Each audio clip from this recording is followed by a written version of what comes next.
Então meu pai não queria me dar tudo de mão beijada, para mim o quê? Valorizar. Na época eu não entendia isso, e hoje eu entendo, tá? E hoje eu valorizo tudo isso, tudo que meu pai fez por mim. E quando eu saí, né, e eu valorizei essa parte aí de valorizar onde eu estava, tudo que eu tinha nas minhas mãos.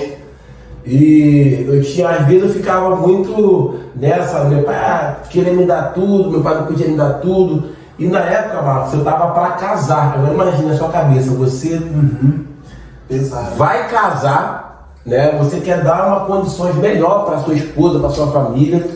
E você, na época, meu pai me dava só 70%. Na época eu não tinha muito cliente. Por que eu não tinha muito cliente? Porque eu não valorizava ainda a profissão. Os clientes iam me chamar para cortar cabelo, mano. Sabe onde eu tava? Jogando bola. Ou eu tava jogando bola, ou eu chegava do treino.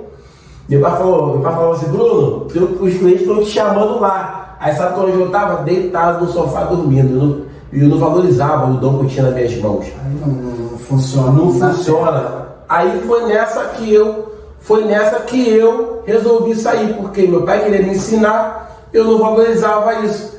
Meu pai, Bruno, tem cliente te chamando, os clientes já estavam gostando de cortar comigo, mas eu não valorizava essa situação. E meu pai falava pra caramba no meu ouvido, falava muito no meu ouvido, eu não queria atentar para isso, porque jovem ali, eu não queria entender esse propósito. Eu me lembro, Márcio, é um negócio muito interessante, que um cliente na minha barbearia, antigo mesmo, da época que eu trabalhava com meu pai, que me acompanha até hoje, e me fez lembrar isso. Que na época eu cortava com meu pai, olha só como é que eu não era, cara, tão ligado com a barbearia. Pra mim, tudo que eu fazia estava bom. Eu não queria entender, mano, o que meu pai estava me ensinando. Meu pai tinha uma máquina, ele cortava a cabeça, tinha o tempo dele da área da barbearia. Eu não tinha uma máquina, Max, uma máquina. Ouve isso aí, rapaziada. Era tudo do teu pai. Tudo do meu pai, mano. Eu tinha uma máquina. Aí sabe o que eu fazia? Meu pai cortava cabelo, aí tinha um cliente e eu cortava num banquinho de madeira, mano. O cliente me fez lembrar isso hoje. Um banquinho de madeira, mano. O cliente era exatamente dessa época. Dessa época. Que você trabalhava com teu pai. Eu trabalhava com meu pai. E eu só trabalhava com meu pai, eu treinava de segunda a sexta, eu trabalhava com meu pai de sexta e sábado, eu trabalhava com meu pai na barbearia. Então era o dia que eu ganhava um pouquinho mais de dinheiro. Era o dia que eu tinha que arrebentar ele na barbearia. Não era muito, mas era algo que eu tinha que levar um pouquinho para minha casa.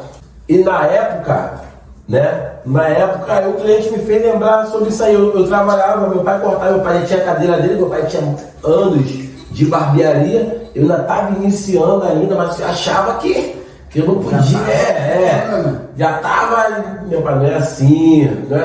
Meu pai me ensinou, sou muito grato ao meu pai, pelos ensinamentos. Qual o nome dele? Celso. Alô, seu Celso. Aqui, ó, Bruno dos Santos. Tá vendo aí? Todo o esforço que o senhor teve pelo rapaz deu Valeu certo. a pena. Tá vendo aí? Parabéns aí pelo senhor ter sido um paizão pro Bruno e não ter dado nada de mão beijada para ele, porque isso foi o que transformou ele sendo o que é hoje. Parabéns, Obrigado. senhor Celso. Um abraço pro meu pai. Em breve o senhor vai estar aqui para poder contar a sua história com o Bruno dos Santos. Ah, isso aí, pai, tá assistindo aí, hein? Tá vendo, né? Tamo junto. A luta que o senhor passou com esse rapaz. Quantas noites ele fez o senhor chorar. Quase desistiu do próprio filho. Então, isso aí, essa questão que tu falou também, Marcos, a gente tá de pé, você tá de pé, eu tô de pé pelas orações dos nossos pais. Com certeza. Oração dos nossos pais.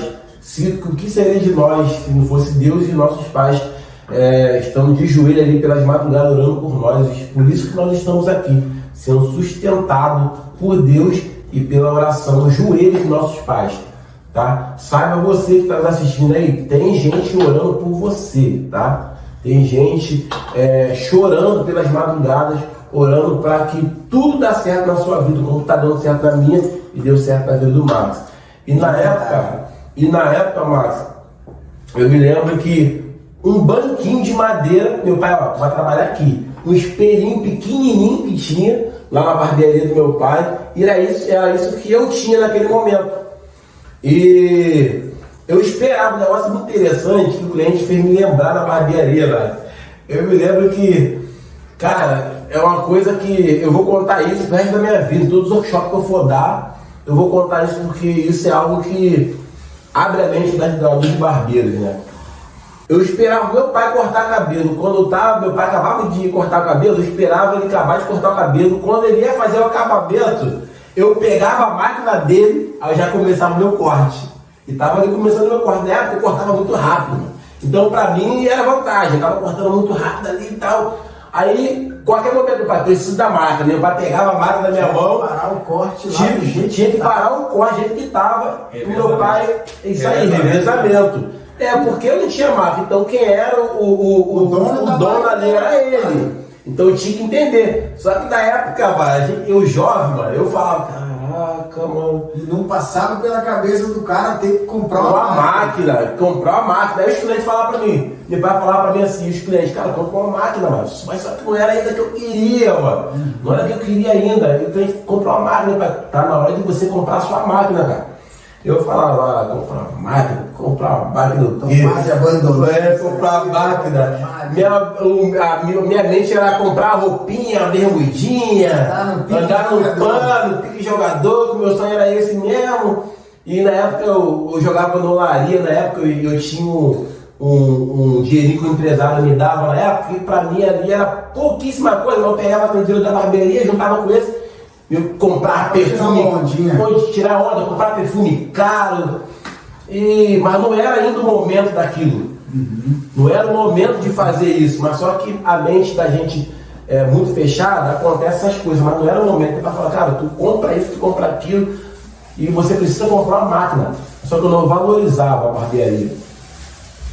E lembro da época que eu ficava revezando ali com meu pai, cortando, pegando a máquina dele, e esperava ele acabar e pegando a máquina. E eu, depois de um tempo, daquela situação todinha, eu falei, vou trabalhar em outra barbearia. Aí foi na época que eu comprei minha primeira máquina e fui para outra barbearia, porque na outra barbearia o rapaz não ia me dar essas condições que meu pai me dava. Se eu não valorizava ali, eu tive que sair para aprender realmente o que eu queria para minha vida profissional. E dali eu saí e fui trabalhar em outras barbearias, mas ainda não era o que eu queria, porque ali o rapaz não me valorizava muito. Agradeço muito, tá? A oportunidade que ele me deu, mas ainda não era aquilo que eu queria para mim. E saí e fui novamente tentar jogar bola, porque era a única coisa que eu queria era jogar bola.